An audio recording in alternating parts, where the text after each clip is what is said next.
The Galactic Council chamber fell silent as the holographic display flickered to life. Ambassador Lisa Chen stood before the assembled representatives of 47 species. Her hands clasped behind her back, her expression unreadable. The air itself seemed to crackle with tension. "The Void Reapers have breached the Terminus Gate," announced Chancellor Vexthor, his crystalline body refracting the dim light into 1,000 fragments. 3 systems have already fallen.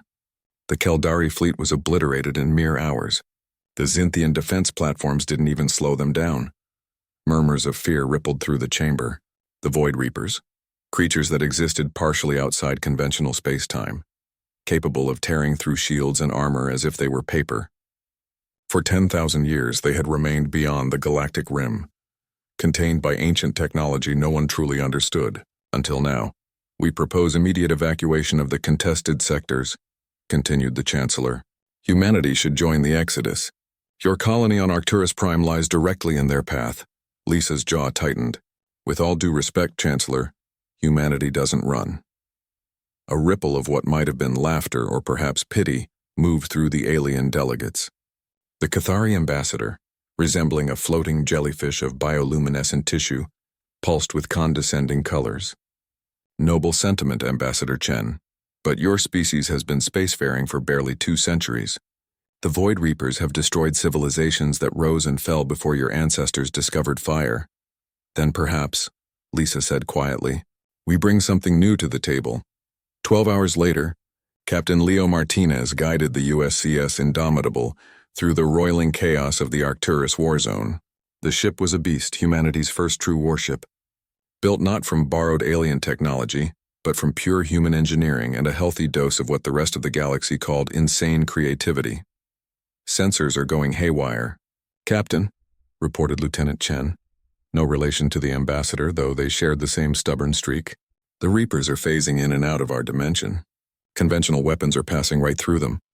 Leo studied the tactical display, his mind racing. Around them, the shattered remains of alien fleets drifted like metallic tombstones. The Void Reapers appeared as dark tears in reality itself, tentacles of impossible geometry reaching out to unmake anything they touched. "Then we don't use conventional weapons," Leo said. He opened a ship-wide channel. "All hands, prepare to execute Protocol Schrödinger. Dr. Yuki, is the quantum anchor ready?"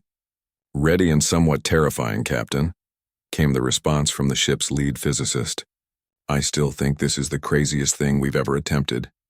And I helped design the Mars terraforming bombs." The Indomitable had been built around a secret, a discovery that humanity had kept carefully hidden from the Galactic Council. While exploring the ruins of an ancient Earth civilization, archaeologists had uncovered something impossible.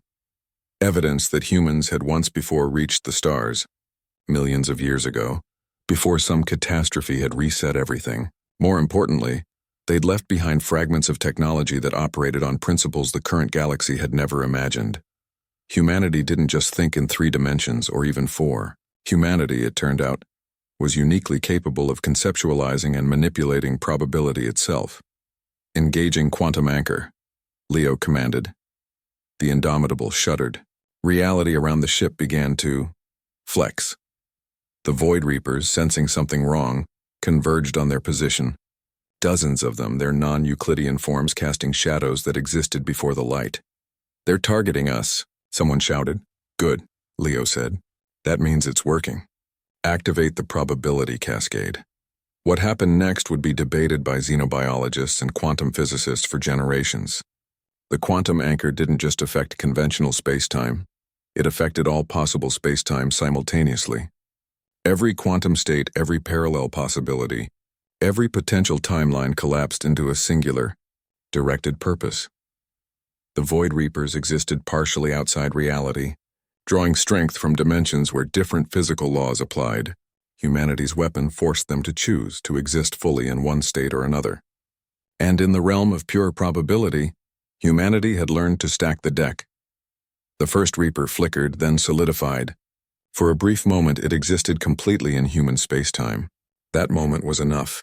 The Indomitable's railguns, loaded with quantum-locked ammunition, didn't miss. The creature exploded in a cascade of impossible colors before winking out of existence entirely. Not retreating to another dimension, but erased from the probability matrix itself. One by one, the Void Reapers were forced into reality and unmade. Those that tried to flee found that probability itself had turned against them. Every direction led back to the Indomitable. Every escape route collapsed before they could take it. In the Galactic Council chamber, Ambassador Lisa Chen watched the battle feed with carefully controlled satisfaction. The assembled delegates sat in stunned silence. What are they doing? Chancellor Vexthor whispered. Weaponized quantum mechanics combined with probability manipulation, Lisa explained calmly. We call it forcing the cosmic coin flip. The Void Reapers exist in a state of quantum uncertainty. We simply collapse their wave function in a very specific, very permanent way. That's... The Cathari ambassador's bioluminescence had gone dark with shock.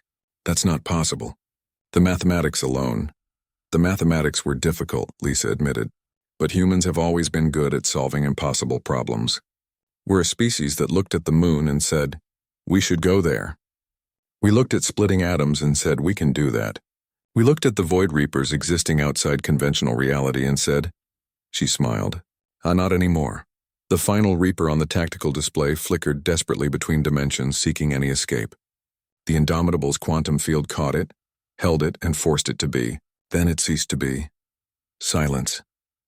The Arcturus system is secure, Leo's voice crackled over the feed. All Void Reapers have been neutralized. They won't be coming back. We've closed their probability pathways. They're locked out of this dimensional cluster permanently.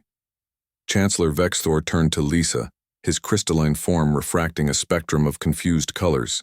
Your species has been spacefaring for 200 years. How is this possible? Lisa's smile widened.